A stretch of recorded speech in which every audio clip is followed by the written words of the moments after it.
Hi there. My name is Charles Lee. I'm a linguist and writer. 언어학대 저술가 찰스 리입니다. 오늘은 3만 배우면 응용하는 영문법을 가지고 강의를 진행하고 있습니다. 페이지 38,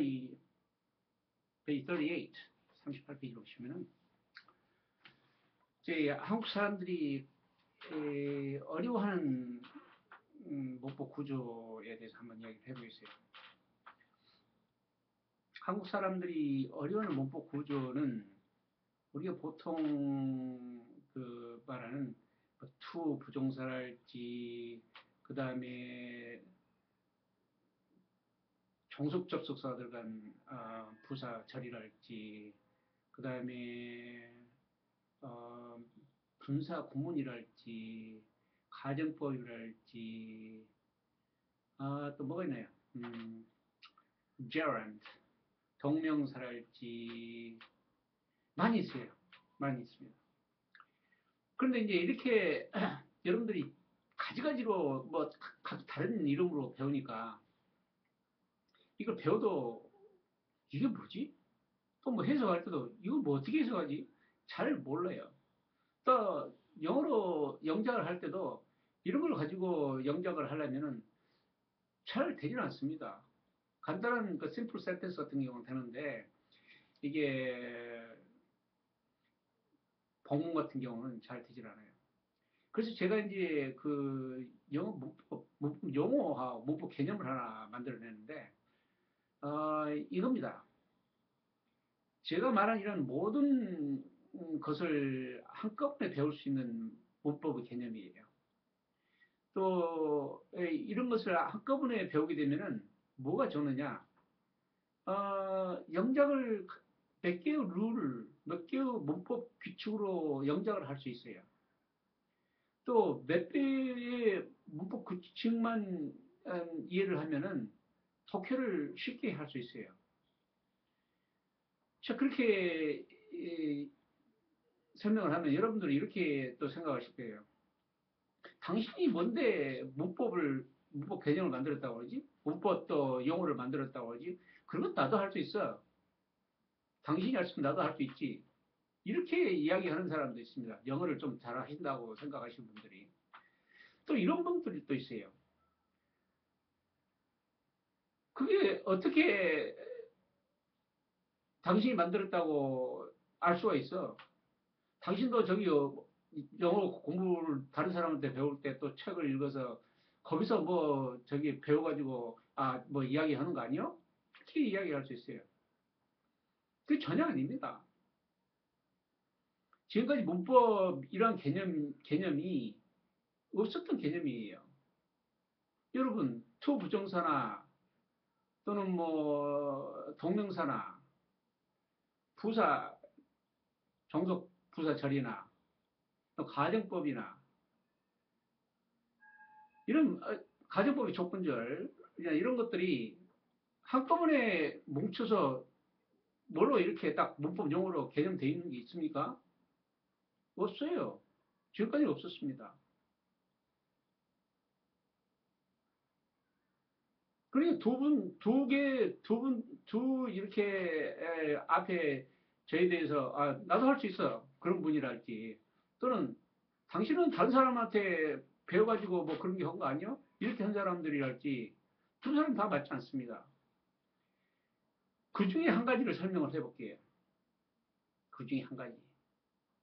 그 설명하는 것도 이제 간단히 할 수 있지만은 그 중에서 한국 사람들이 가장 많이 틀리는 것에 대해서 설명을 해보도록 하겠습니다. 제가 고향에 있는 북표에 갔어요. 북표에 가가지고 거기 방문한 한 100여 명의 그 방문자들한테 똑같은 질문을 해봤습니다. 똑같은 질문. 그런데 100여 명 정도에게 똑같은 질문을 했는데 그 중에서 그것을 영어로 표현한 분은 단지 10%밖에 안 되고 90여 명 정도, 90%가 틀렸어요. 90%가 틀렸습니다.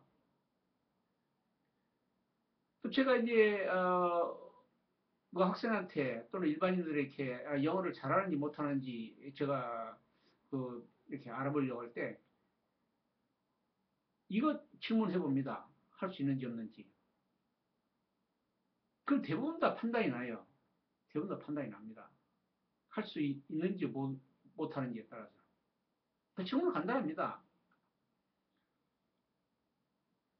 내가 먹은 사과 할 수 있습니까? 영어로? 영어로 할 수 있습니까? 물어봐요. 그 어떤 중학생도 할 수 있습니다. 그렇지만은 대학생도 못하는 분들이 있고 영어로 저기 유학 가겠다는 분들도 또는 뭐 필리핀에 6개월 유학 연수를 갔다 왔던 분들도 또 뭐 캐나다에 뭐 6년간인가 8년간이나 살고 계시다는 60살 되신 분도 못했습니다. 근데 왜 이렇게 못할까요? 간단한 거잖아요. 내가 먹은 사과는 내가 먹었다는 ate 사과 그 사과 the apple 그 간단하잖아요. 근데 왜 틀렸을까요? 거기는 좀 그 언어학적으로 이런 것이 들어있어요. 좀 길게 설명하자면 이렇죠. 그러니까 영어는 대다수의 분들이 이렇게 설명을 하죠.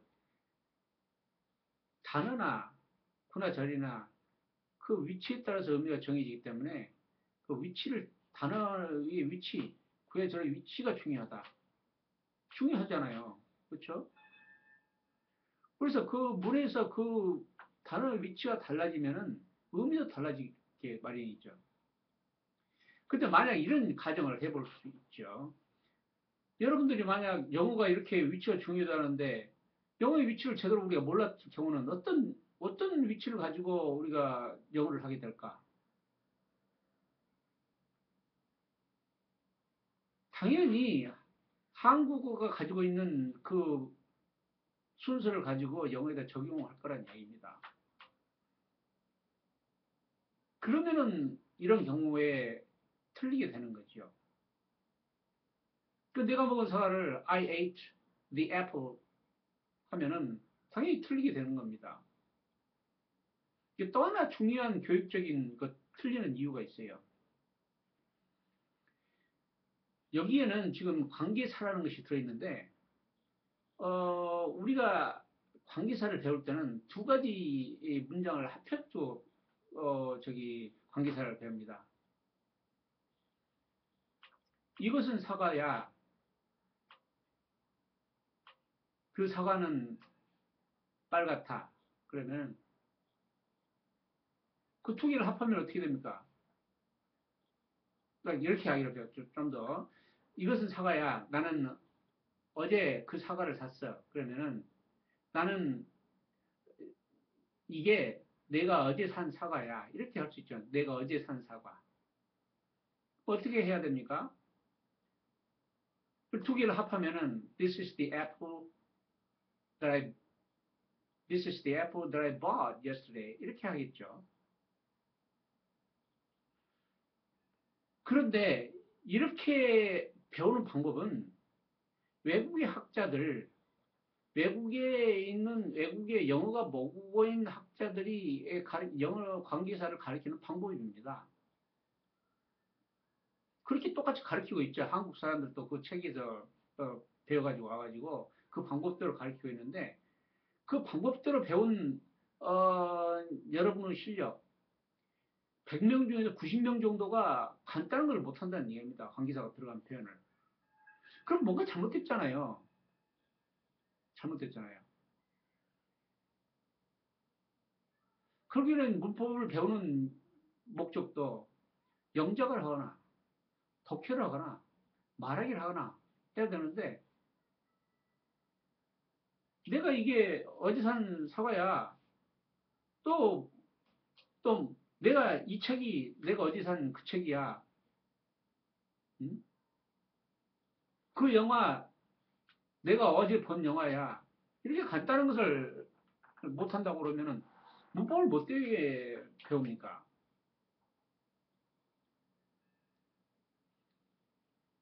그 중요한 이유는 이겁니다. 그 중요한 이유는 첫 번째도 이야기했다시피 영어는 순서인데 순서를 안 가르쳐주고 있다는 이야기입니다. 두 문장을 합해가지고 문장을 만드는 법만 가르쳐 있지 명사를 수식하는 것이 앞에 온지 뒤에 오는지를 안 가르쳐 줬다는 이야기입니다. 그래서 제가 생각하는 방법이 이거예요. 내가 먹은 그 사과는 그, 그, 제가 이제 그 문법, 만들어 놓은 문법 용어로는 괄호 절이라고 합시다. 괄호 절. 앞에 내가 먹은을 괄호 절이라고 하면은 괄호 형용사절이죠. 괄호 왜 형용사절이냐? 그게 그 사과를 수식하는 형용사이기 때문이에요. 근데 괄호로 들어가 있어서 괄호 형용사절이라고 하는 겁니다. 이렇게 괄호 형용사절은 한국어에서는 그게 형용사란 말이 들어가 있으면 100% 명사 앞에 왔습니다. 한국어는. 그래서 내가 먹은 그 사과는 사과라는 명사 앞에 쓰인 거지요. 근데 영어는 어떻게 되어 있느냐? 영어는 이렇게 구나 괄호 절이 있는 것은 괄호로 들어가 있는 것은 명사의 뒤로만 오게 되어 있어요. 신기하지요? 신기합니다. 거기에는 또 이유가 있어요. 제가 생각하는 왜 그렇게 됐을까 하는 이유가 있는데 그 다음에 설명하기로. 그래서 문장을 두 개로 합해가지고 그렇게 설명하는 것은 효과 전혀 없습니다. 전혀 없다고는 안 돼요. 10%나 했으니까. 그 10%도 사실은 제가 가르치는 방법, 그 방법대로 했을지 몰라요. 제가 보지는 않았지만. 그렇지 않고서 이렇게 바로 하려면은 상당한 영어 실력을 가지고 있어야 됩니다. 그래서 그걸 뒤로 보낸다. 가로가 있는 것은 뒤로 보낸다고 그러면은 그 사과 내가 먹었다만 하면 되는 거예요. 자, 큰 순서로 해보시기로 하십시다. 그 사과, 영어 해보세요. 그 사과, the apple. 내가 먹었다. I ate. 그 영어가 되는 겁니다. 그런데 100명 중에 90명 정도가 틀렸어요. 같다는 것을. 자, 그렇게 하면은 이런 거가 전부 다 해결됩니다. 이게 삼문병 몽이라는 영문법에 나와 있는 표현이에요. 그래서 이제 그렇게 이제 책을 적었어요. 예를 하나 들었지만은 페이지 38 보면은 그 영작이 맞으면 공표 틀리면 가입해 하세요. 저 가입해 그렇게 배우고 내가 먹고 있는 이 피자 이 가로의 한국어의 명사를 수식하는 형용사 분화절은 전부 다 니은이나 리얼이나 의 한 가지로 끝나야 됩니다. 그렇게 안 끝난 한국어 틀린 한국어입니다.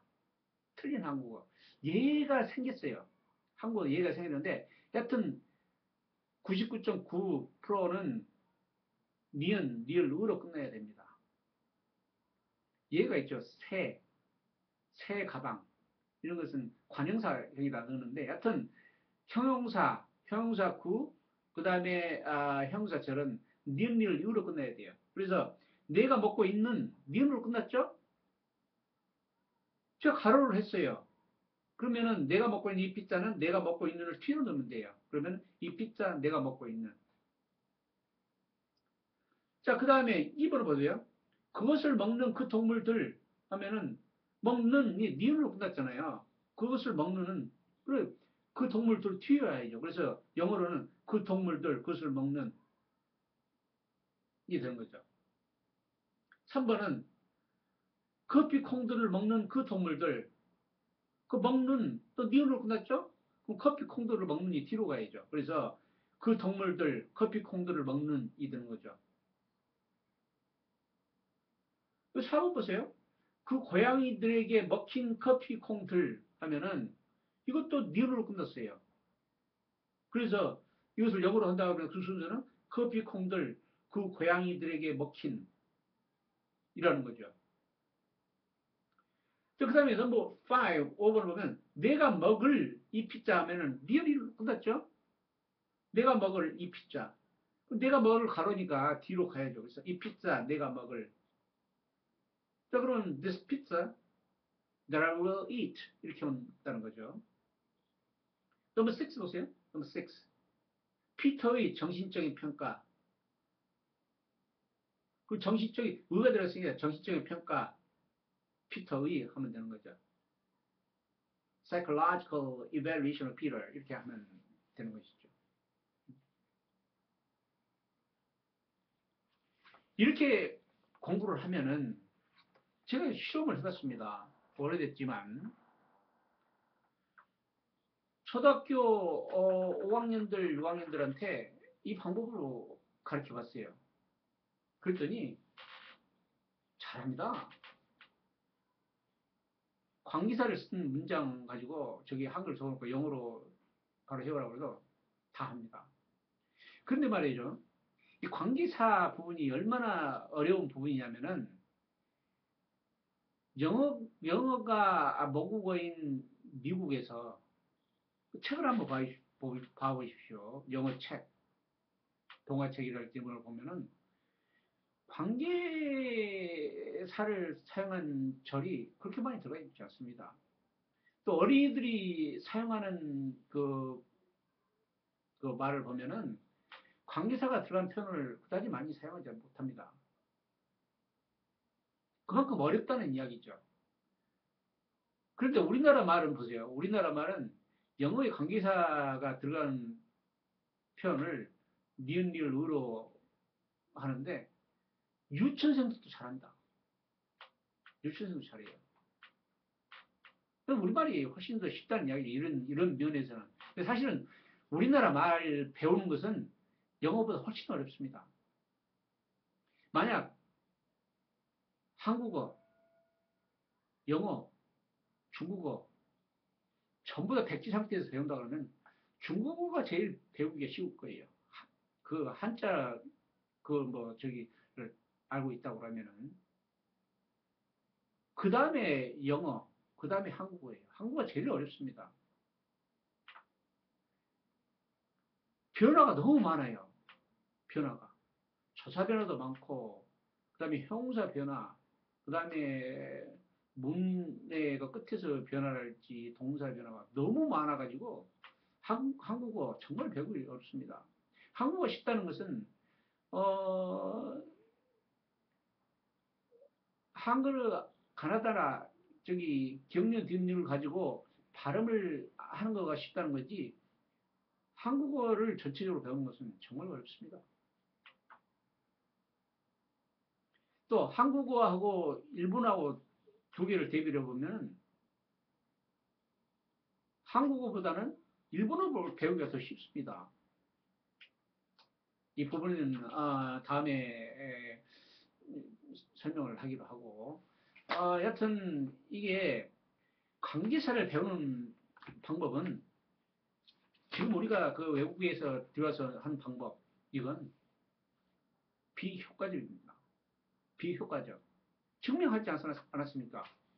내가 먹은 사과를 100명한테 물어봤는데 중학교 이상 일반인, 대학생 다 물어봤는데 90명이 못했어요. 그렇게 쉬운 표현도. 그러면 뭐가 잘못된 거죠.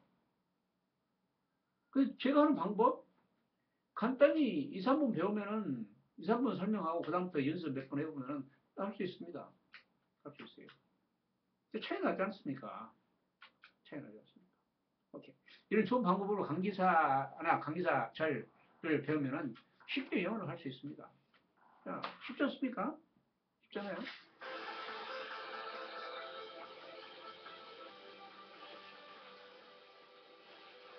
Okay, see you later. Bye.